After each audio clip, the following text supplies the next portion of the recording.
Maybe you've been told that you are capable, you are strong, you are the one that everyone relies on.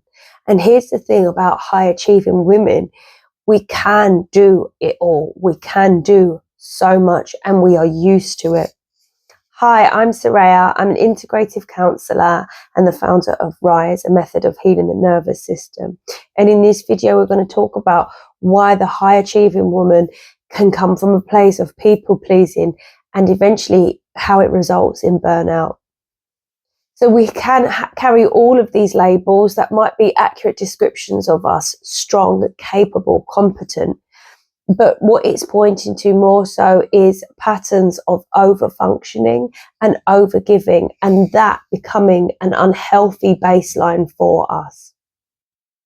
When we think of our nervous system and being in overdrive, this comes at a cost. And it's something we learn really early on in life. We learn to prioritize others' needs above our own. And it comes from our nervous system adapting to over-attuning to others. But in doing so, we sort of tune out to our own needs, our own wants, and our own markers for our limits. So to the outside world, we look like we've got it all together. We may be successful. We may be able to lead teams. We may be able to do so much. However, inside there's an internal pressure, a pressure that feels like what we're doing, we're never quite good enough. And this unconscious desire to prove ourselves to others. And this may come from bending over backwards, being unable to say no when really inside we want to. And it's just these subtle ways of dishonoring ourselves over time, and how it can all really build up to tip to a point of being unhealthy.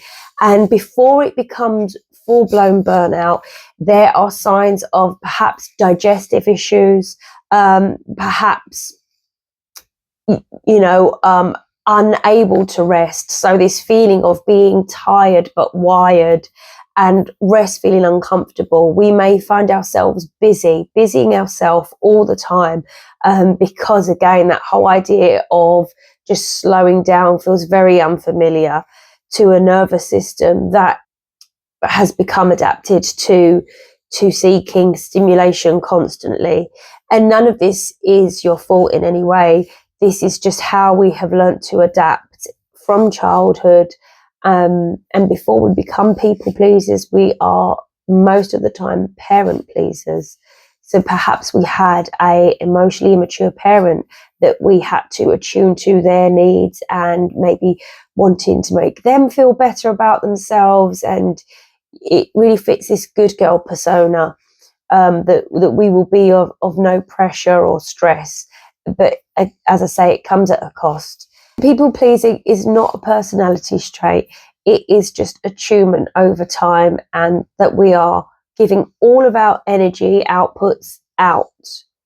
But what we need to learn to do is bring back the energy to input in ourselves, to fill up our own tank. And the people pleasing adaptation is that it overfunctions.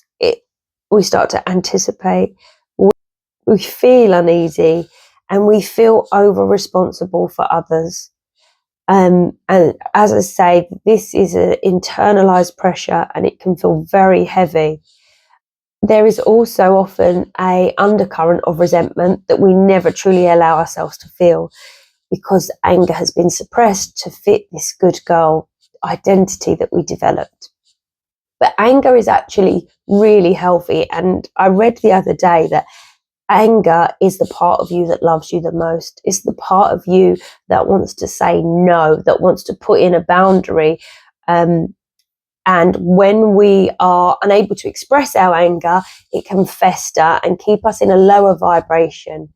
So, like I say, to the outside world, being a high achiever, we may be successful, we may be able to create and do and produce a lot of things, but internally there is a struggle, and that struggle, it can sometimes feel like you're unable to come up for air.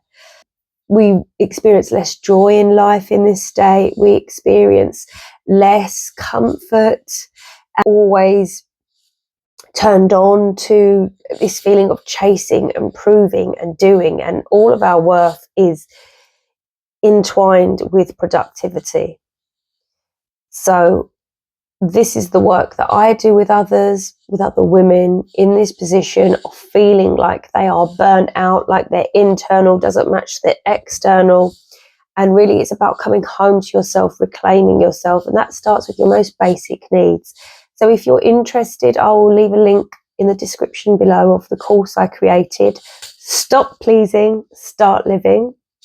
And also for more information to work with me, I'll link my website below. You don't have to produce to realize that you matter. In fact, production will never feel that need of feeling like you're important or you're of value, because it's just an external. So it's coming home to yourself is about filling yourself up internally without needing other people's validation.